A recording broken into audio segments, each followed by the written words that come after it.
If your mum is still alive and you feel a strange kind of sadness every time you hang up the phone with her, this is for you. Not a sadness you can explain to anyone. Not the kind that comes with a reason. Just this low, quiet ache that shows up after a visit or after seeing a text from her, or honestly sometimes just from thinking about calling her. And you can't explain it because she's fine. She's alive. She loves you. So what's wrong with you? Nothing is wrong with you. What you're carrying has a name. And once you know what it is, I promise something inside you is going to start to loosen. Today we're going to talk about 5 things you can do to finally start moving through this. The grief that nobody brings you food for, the loss that doesn't have a date. I'm going to walk you through exactly what's happening, why it's so exhausting, and 5 concrete ways you can start to feel different. Not by changing her, we can't do that, but by changing how you're relating to what's happening inside of you. Here's the thing about grief that most of us understand. It's for people who died. Someone is gone. We miss them. We cry. We get cards and casseroles and people check in on us. The world makes space for us to fall apart a little. And eventually, slowly, in our own way, we find a way to carry it. What I'm talking about today doesn't work like that. The person we're grieving is still here. She might be in your family group chat right now. She probably wishes you a happy birthday. She might tell you she loves you. And yet, underneath all of that, you've probably spent a very long time feeling like the mother you needed and the woman who raised you are not the same person. What you're grieving is the relationship that was never actually available. The mother who would have noticed something was off without you having to fall apart first. The one who could sit with your sadness instead of redirecting the conversation. The one who asked real questions and actually waited for the answer. That mother didn't exist. And every interaction with the one who does exist is a small, quiet confirmation of her absence. Researchers have a name for this. It's called ambiguous loss, a term developed by Dr. Pauline Boss to describe grief that doesn't get socially recognized because the loss itself isn't visible. The person is present in some ways, absent in others. There's no clear ending. There's no ceremony. The loss just keeps happening quietly in the background of your entire life. And that's part of why it's so much harder to move through than conventional grief. With death, the world helps you. People expect you to be sad. They're sad with you. You're given permission, actual scheduled time, to fall apart. With this, nobody knows. Often you don't even fully know. You just feel something heavy after you talk to her, and then spend the next hour wondering what your problem is. Here's what makes it even more exhausting. She's still here, which means hope is still here. Every phone call might be the one where she finally asks how you're really doing. Every visit might be the one where she sees you, like actually sees you. Every birthday card might finally feel like it was written by someone who knows who you are. You don't consciously decide to hope for this. It just keeps coming because she's right there, and the possibility feels like it's right there with her. And then the call ends. The visit wraps up. The card says what it always says. And you lose her again. Not all at once. Not dramatically. Just in small pieces. Small interactions repeated over years, none of which is a big enough deal to explain to anyone, but all of which add up to a particular kind of worn-down exhaustion. It's not one betrayal you can point to. It's the accumulation of thousands of small moments that no one else would notice, but that you feel every single time. There's also the guilt. Because she does love you in the way that she is capable of loving you. She's not a monster. She showed up in some of the ways that mattered. There are people with parents who are much worse, and you know that. Maybe she's even told you that herself. So when you feel sad after talking to her, you talk yourself out of it. You list the things she did do. You call yourself ungrateful for noticing what's missing. And that's the trap. The guilt about feeling the grief keeps you from actually grieving. So it stays underground, and the heaviness just keeps compounding, and you keep not understanding why you feel this way. I want to tell you something directly. You are allowed to grieve a mother who is alive. You are allowed to grieve a mother who loves you.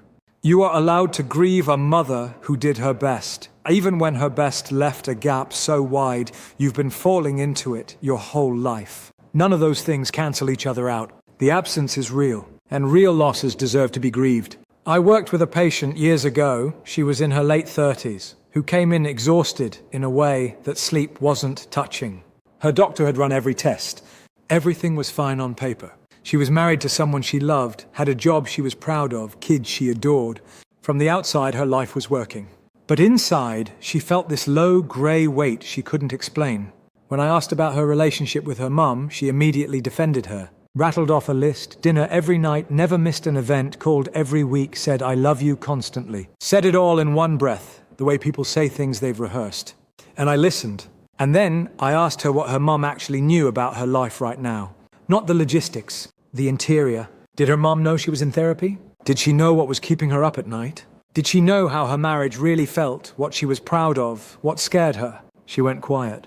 Her mum didn't know any of it, not because she hadn't wanted to share, but because her mum never asked. And if she tried to bring up something real, her mum would pivot the conversation back to herself within a sentence or two. We spent months unpacking what it meant to have a mother who showed up to every event and knew nothing about her. And what she realized, slowly, was that every phone call with her mum left a small deposit of disappointment.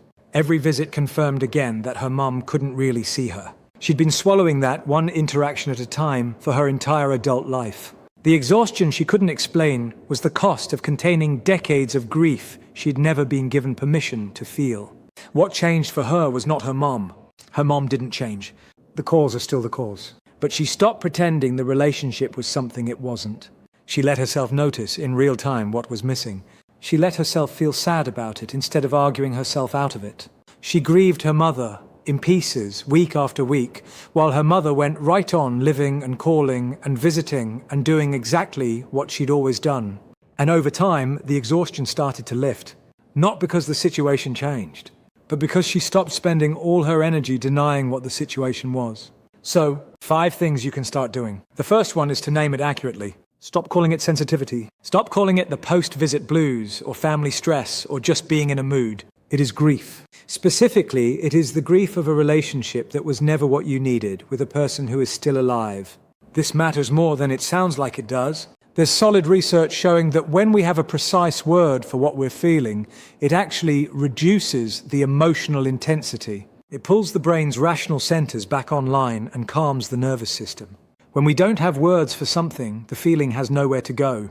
It just sits there, keeping us in a low hum of distress indefinitely. So next time you hang up the phone and feel that familiar weight settle in, instead of asking what's wrong with you, try saying to yourself, I'm grieving. Something I needed wasn't there again, and I feel sad about it. And that makes sense. You don't have to do anything else with it. You just have to stop calling it the wrong thing. The second thing is to stop arguing with yourself about whether you've earned the right to feel this way. A huge amount of the energy we spend on this grief actually goes into the internal court case about whether we're allowed to have it. We compare ourselves to people with harder childhoods. We tally the ways she did show up. We prosecute ourselves for even noticing the gap. And that argument is what keeps the grief stuck. The grief isn't waiting for your permission. It's already there.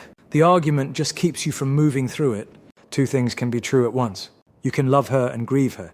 You can be grateful for what she gave you and sad about what she couldn't. You can know that other people have it worse and still need to feel what you feel about yours. These things are not in competition.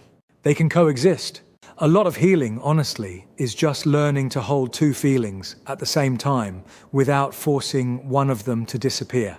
Third, lower your expectations of the relationship on purpose. I know that sounds harsh. It's not. Just stay with me.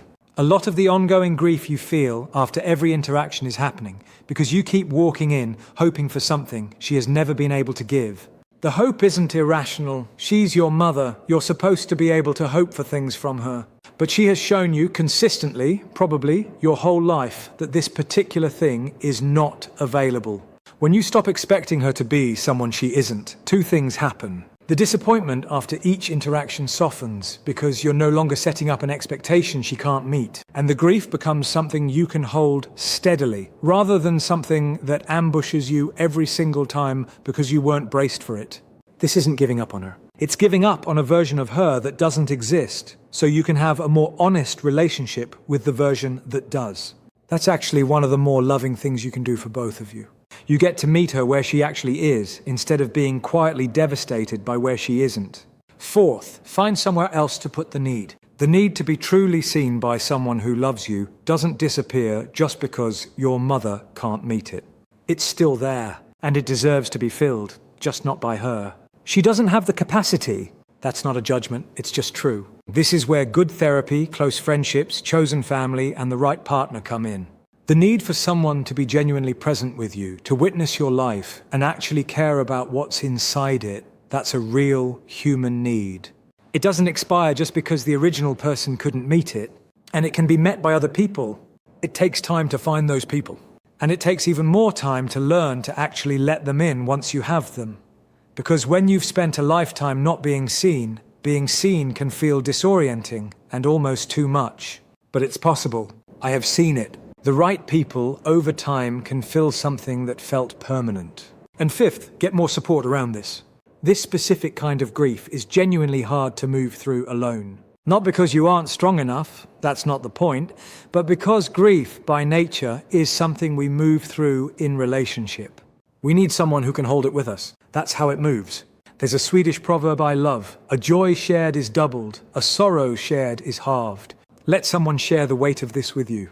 A therapist who understands this particular pattern, the emotionally absent parent, the ambiguous loss, can be genuinely transformative. Not because therapy fixes everything, but because it gives you a place to grieve out loud in real time with someone who doesn't need you to feel any particular way about it. There is no funeral for this loss. Nobody is going to bring you food.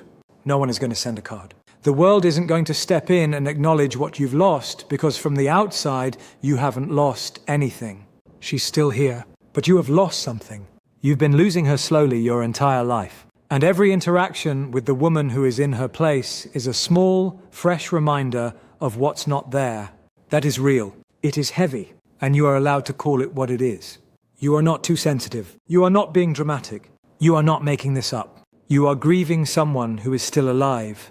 And that grief is just as valid as any other kind, even without a ceremony, even without anyone bringing you a casserole. Naming it is the beginning. What you do with it from here is where the real change happens. I'd love to know, in the comments, what's the smallest, most ordinary moment with your mom that leaves you feeling heavy in a way you can't explain to anyone else? Not the big things, the little ones, the moments no one else would notice. Drop it below. I read everything.